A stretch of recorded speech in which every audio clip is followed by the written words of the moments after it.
Hello mga kawinis, ayan, isang makulimlim na hapon sa inyo lahat. Nandito tayo sa yard. I-check na ba natin itong para sa palawagan naman na second batch 6 receiver.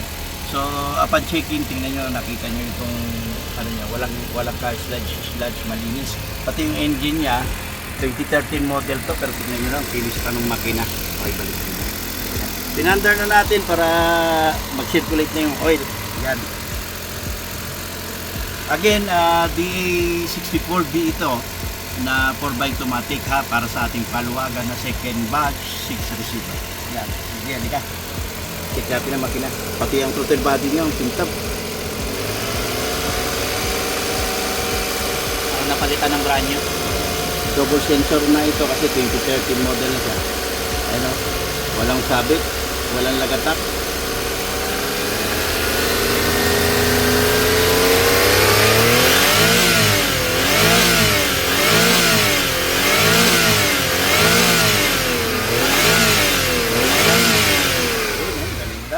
Isa pa.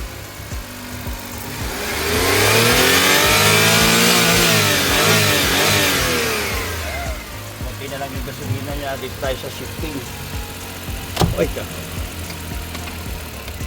Yun, reverse, neutral, drive, 2 at saka low. Yan. Sige, congratulations sa ating paluwagan na second batch 6 receiver. Kunin natin ito. Sige. So ayun, congratulations kay second batch 6 receiver para sa ating palawagan na yung pasado yung makina natin. So schedule lang natin to for pull out kasi puno pa tayo sa shop eh. Ayan, congrats po. Gwapo ng unit nyo. Yan, bihira to. Yan o. Parang brand new yung engine nya. So mag-update ulit tayo for pull out. Ayan, sige. Hello mga kawinis, ayan, pull out naman tayo dito sa ating paluwagan na naman ito. Ayan, DA64B 4x2. Ayan, matic para sa ating paluwagan. Ayan. Ito yung last time na binidyohan natin, pinandar natin ang kintab ng makina. Ang ganda. Ayan. So kinukumpleto lang namin to ha. Paluwagan, DA64B 4x2 automatic. Hello mga ka-wheels, good morning sa inyo lahat. Ayan, naipasok na natin tong unit ni paluwagan. Ayan, DA64B na 4x2 matic. Ayan, napasok na natin dito sa conversion. Ayan, sinisimula ng baklasin, nabaklas na actually. Ayan, tatanggalin na tong kanyang steering rack. Palitan natin yan ng brand new. Ayan, since 4x2 yan.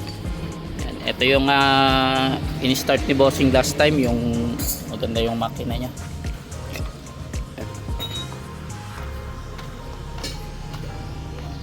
Ayan, push na push din so, lalo na kapag nabihisan to. Ayan, so mag-update ulit tayo para dito sa ating paluwagan. Ayan, sige. Hello mga ka-wheels, update ulit tayo dito sa ating paluwagan. Ayan, so ito, napalitan na natin ang brand new left hand drive power steering rack. Ayan, brand new na siya. Ayan. Tapos sinusolid na natin yung harap. Ayan, tapalan na natin ang mga butas. Ayan. Tapos dito nakalas na rin natin dashboard. Ayan, inaayos na rin natin yung yung pedal. Lalagay natin yung evaporator. Ayan, so yan ang update na sa ating paluwagan. Ayan, sige. Hello mga ka-wheels, ayan, update ulit tayo dito sa ating paluwagan para sa ating 6 receiver. Ayan, so ito natapos na yung dashboard nya, so ready na siya for installing. Ayan, punta naman tayo doon sa unit nya. Ayan, so ito, nabalik na natin yung mga dapat ibalik dito, and then natapalan natin mga butas, na pinturahan na rin natin ang primer. Ayan, anti-epoxy. Pati dito pinturado na. Na-convert na rin natin yung pedal nya. Ayan yes, tapos nag-aan na tayo ngayon, solid na ng body nya. Ayan, nag-align na tayo. Ayan. So So yan ang update sa ating paluwagan. Ayan, mag-update ulit tayo. Sige. Hello mga ka-wheels, update ulit tayo dito sa ating unit para sa ating paluwagan. Ayan, so ito ni-road test natin. So natapos na siyang i-convert. Ayan, ni-road test natin ang initial para after ma-recondition, konti na lang yung maging adjustment natin. Ayan. So congrats sa ating paluwagan. Ayan.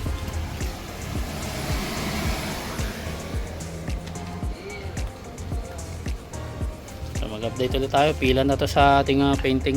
Sige. Hello mga ka-wheels, ayan, update ulit tayo dito sa ating unit para sa ating paluwagan. Ayan, na-sander na natin. Naipasok na natin pala sa painting. Ayan, yan muna pala yung dapat na unang sinabi natin.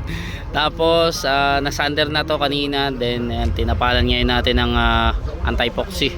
Ayan, para iwas kalawang. Ayan, EA64V na 4x2. Ayan, straight matic. Ayan, ito yung maganda yung engine eh. Ayan. So, sige. Ongoing na to sa Masilya and Liha-Liha session. Ayan, after nun primer. Ayan, so mag-update ulit tayo. Sige. Hello mga ka-wheels, ayan, update naman tayo dito sa ating palawagan. Ayan, second batch 6 receiver. Ayan, so ito nag-ano na tayo, Masilya na tayo. Last time sinander natin tsaka anti-rust. So ngayon nag-ano na tayo, Masilya session. Ayan, niliya-liya natin yan. So ongoing na to sa primer coat. Ayan. Then dadaan din to syempre sa heavy PMS. Ayan. Upon painting bago matapos or pagkatapos. Ayan, tsaka natin gagalawin yung makina naman reconditioning. Ayan. So as of now, yan muna ang update ng ating paluwagan. So mag-update ulit tayo. Sige. Alam mga ka-wheels, ayan, update naman tayo dito sa unit ng ating paluwagan. Ayan. So ito, nag-base color na tayo. Hindi natin nabutan yung full primer nito. Pero ayan, pinturado na siya. So mag-final color pa tayo dito kasi may mga nakita pa tayo mga dents. Ayan, may mga tapal na masilya. Ayan, after nyan, ayan yung spoiler. Spoiler, itong bumper sa likod, rear bumper. And then sinisimulan na rin natin sa dashboard. Ayan, may mga masilya na. Then flooring, under chassis. Ayan. So update tayo ulit para dito sa unit ng ating paluwagan. Sige. Hello mga ka-wheels, ayan, update ulit tayo dito sa ating paluwagan. Ayan, nag-final color na tayo. Ayan. Sa ngayon, na tayo, top coat na siya, no? Try. Ayan. So after nyan, babapingin pa yan. Then, proceed naman tayo dun sa loob. Dashboard, flooring, tsaka tong mga under chassis nya. Ayan, pati steel rim nya. Pipiturahan natin yan kung wala siyang add-ons na mugs. Ayan. Tapos, pilihan natin na magandang gulong. Ayan, ito na, oh. So pang yata to, kung di ako nagkakamali, 6 receiver sa second batch. Ayan. So mag-update ulit tayo para dito sa ating paluwagan. Ayan, sige. Mga ka-wheels, ayan, dito tayo sa ating paluwagan na kulay gray. Dito ay mag-heavy PMS tayo. Transmission PMS, change oil, tsaka top heavy PMS. So dito ay nagkalas na tayo ng kanyang oil pan ng kanyang transmission. Ayan, kita nyo, maputik na, tsaka kanyang strainer sobrang dumi. So dito ay mag-cleaning tayo ng kanyang valve body, mag-spray tayo ng kanyang solenoid. So bandang dito ay nag-drain na tayo ng kanyang engine oil.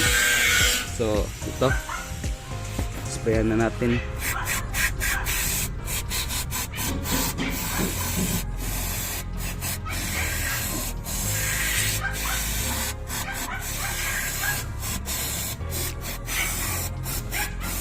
Para matanggal yung mga namuong putik dito.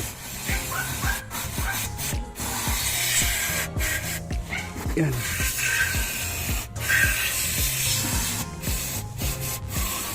Yan.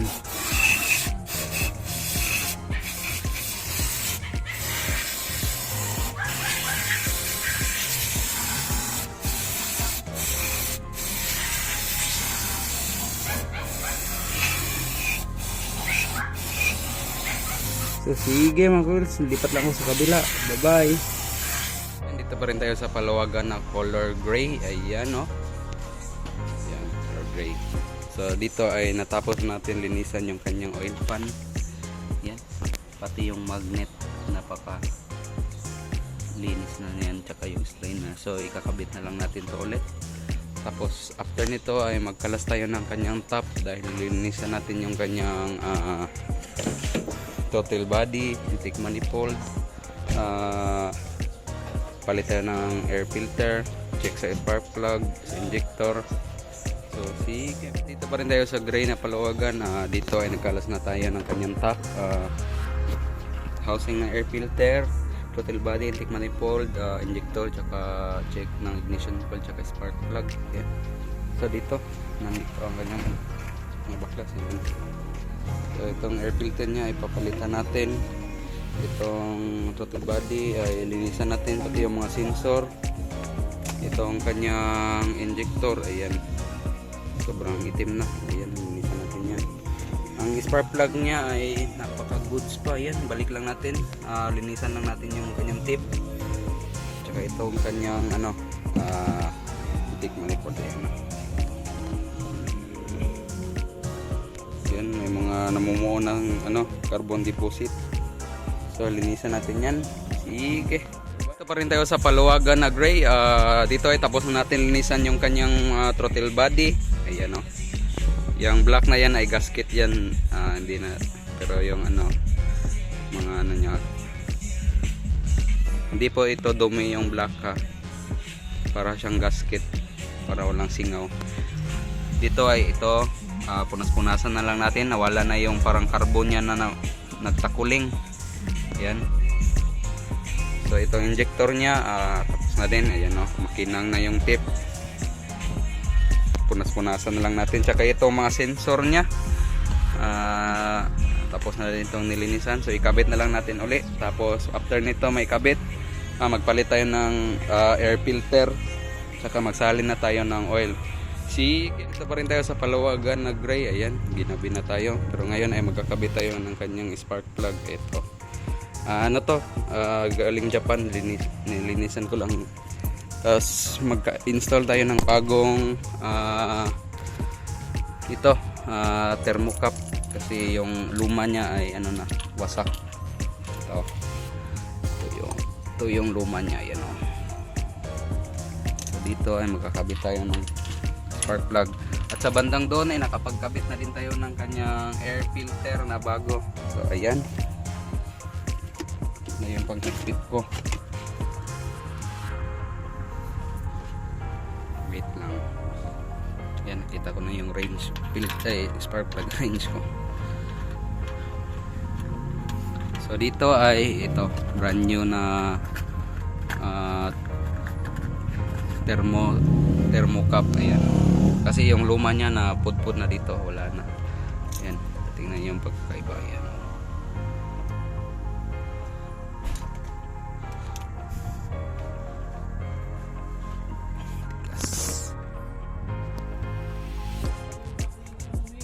Yan, sige, higpitan ko lang. After nito ay magsali na tayo ng kanyang engine oil tsaka ATF.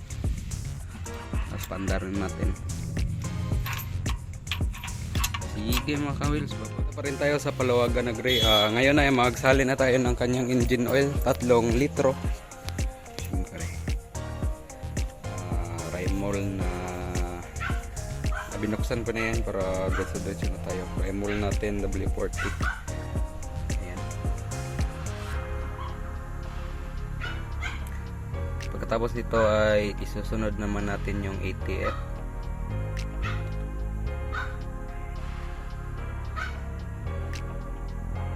Ayan.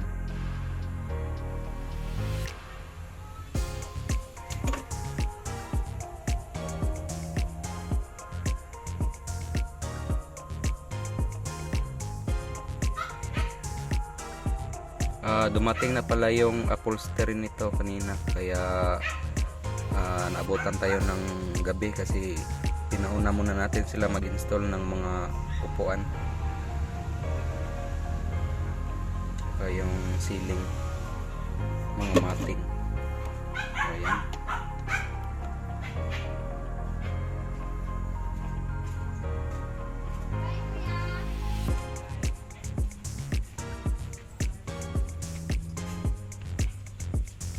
So sige, bye-bye. Yan. Dito pa rin tayo sa Palawagan na Gray. Asalin na tayo ng kanyang ETF.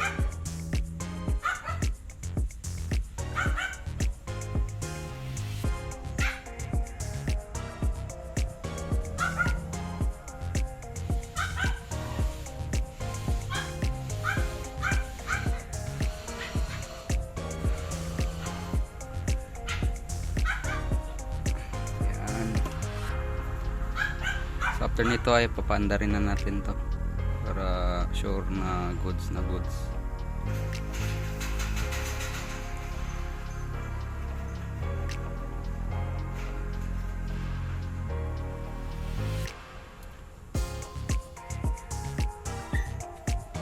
Sige, bye-bye.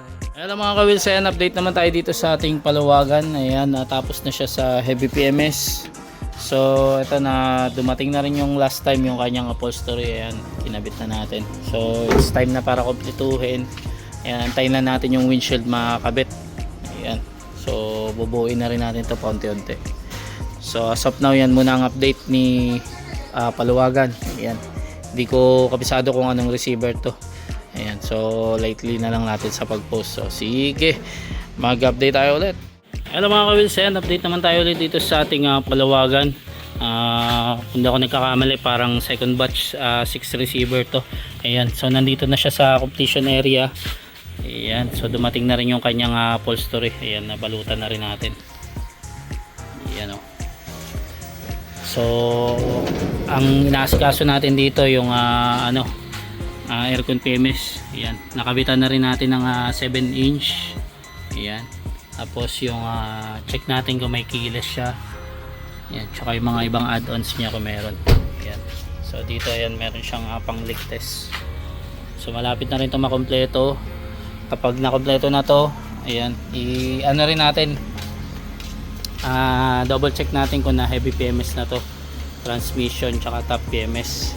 Ayan, di pa kasi nag-update sa atin yung mekaniko, pero ayan, malapit na ito makompleto, then masasalang natin to sa road test, hopefully ngayong January din. Ayan, so mag-update tayo ulit para dito sa ating Palawagan. Hindi natin sure pero parang second batch 6 receiver. So sige. Ano mga ka-wheels, ayan, road test naman tayo. This time para sa ating Palawagan to. Nakalimutan ko anong batch ito tsaka receiver. D64B 4x2 automatic na gray and colored. Ayan, so tingnan natin yung mga kalampag nya na heavy PMS na ito. Ayan, so salang na natin sa road test. Wala na siyang gasolina. So yung manibela isi-center pa natin yan, higit na pa natin yan.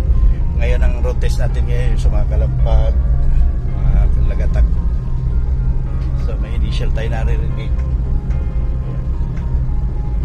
Sa check natin yung pagbalik, baka camber bolt, shock bolt, maluwag. Yan ang maganda sa niro-road test. Sige, taan muna tayo sa gasolinahan. Update ko kayo mamaya. Ayan, dito na tayo sa kalsada ngayon. Hindi natin dinig tayo sa harapan. Check natin yung mga stabling, bushing, yan, camber bolt. Yan, balik na muna tayo sa shop para maayos din. Road test na naman ha, pero sa takbo niya okay, smooth na smooth, walang delay. Sige, balik muna tayo sa shop. Ayusin natin, dapat ayusin. Sige. So ayan mga kabits, nandito naman ulit tayo sa shop. Yung nadidinig pala natin is stabling. Ayan, tinanggal na natin. Wala na. Mahalog na talaga siya. Ayan, maluwag na. So papalitan natin ng brand new na heavy duty na stabling. Puro mga heavy duty nilalagay natin, hindi mga OEM. Para matagal magamit ni bossing. So ang lumalagatak lang sa right side, pero dito pag nagpalit tayo, syempre left and right para parehas bago. Ito hindi nakasama to sa mga package natin, ginagawa na lang natin kasi mahiya tayo mag-release na may kumakalampag, may lumalagatak. Yan. Sige, update ko naman uli kayo ha. Paluwagan to. Ano mga ka-wheels, ayan. Ano naman tayo, road test naman tayo dito sa Paluwagan Gray. Yan. K64B. Ayun, parang wala na ako nadidinig. Hindi katulad nung last natin na road test. May kumakalampag sa ilalim. So, larga na naman tayo. Subukan natin kung wala na siya talaga. Pinalitan natin ito ng brand new stop link. Yun yung nadidinig natin na kumakalampag. Yun o. Tumahimik na siya. Ganda ng shifting. Kunti na lang. Kukulang sa manibela. Adjust natin ito kanina. Hindi nadidinig nyo yung yan. Adjust natin yan. Yung console. Okay.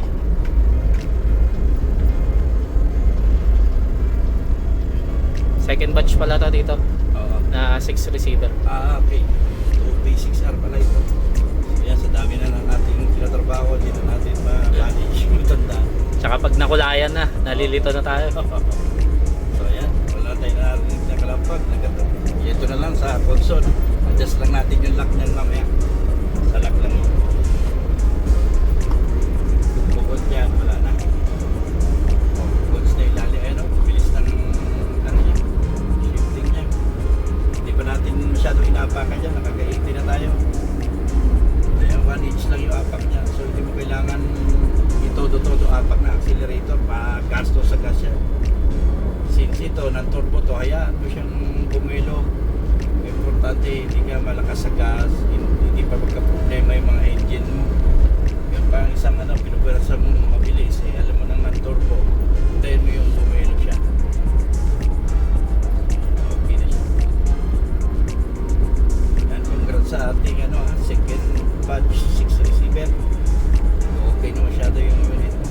Subukan pa natin sa unahan. Sige.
Ibaling na natin ito sa shop and then double check natin, kumpletuhin natin, i-align pa natin itong manuela and then itong itong console box niya. Sige! Hello mga ka-wheels, good morning sa inyo lahat. Ayan, inaano na natin to, winawashing na natin tong ating paluwagan. Pumasa na to sa ating road test series. Ayan, last time ni-road test to ni Bossing. Ayan, so natanggal natin yung mga kalampag. Alam ko pinalitan to ng stabilizer stop link. Ayan, tapos so ngayon winawashing natin tsaka detailing pati yung engine nya. So after na itong washing, i-video shoot na natin to, then pwede na natin to i-release. Ayan, ito hindi pa dumarating yung kanyang plaka, pero nag-decide yung may-ari na iuwi niya na lang muna sa kanila. Ayan, so sila na po yung bahala. Magkakaroon na lang tayo ng agreement dyan na kinuha na natin yan. It's either na if ever na sila mahuli pero okay lang yan. Anyways, labas na tayo dyan. Ayan, DA64B pala ito na 4x2. Ayan, non-turbo straight matic. So ayan, pakita natin to after washing. Pakita natin yung final touch na ito. Ayan, sige.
ayun mga ka-wheels, release na natin itong unit ng ating paluwagan.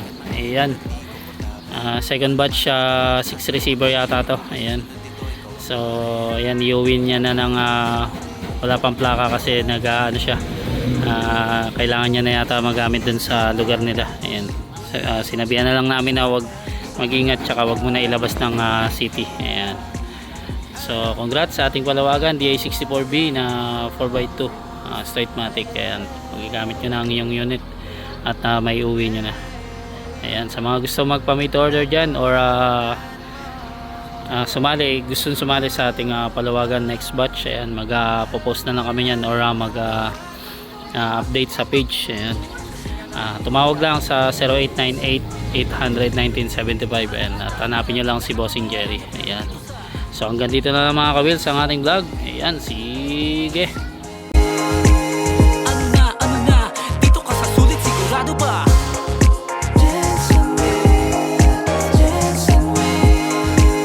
Tara na, lahat ng hinahanap meron dito sa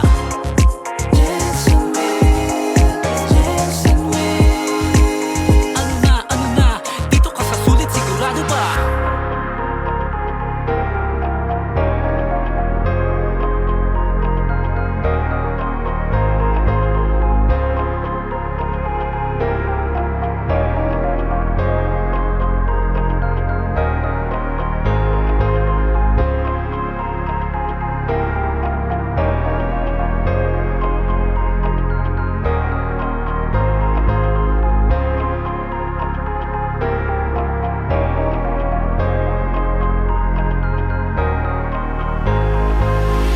Sasakyan bang yung hanap?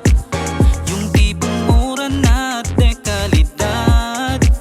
Yeah, matutupad na rin yung dati mong hiling dahil nandito na ang Jensen Wheels. Minivan or wagon, pwede ka magpagawa. Kahit anong kulay, kami nang bahala. Huwag ka na mag-alilangan, sa'yo ito nakapangalan. Di ka pa mahihirapan dahil bagong kondisyon mga unit.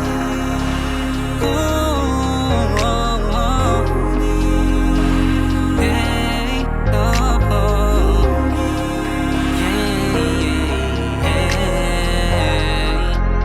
alam mo na ang tatawagan mo.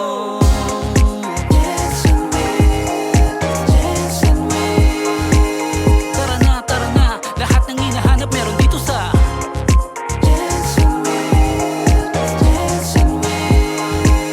Ano na, dito ka sa sulit, sigurado ba?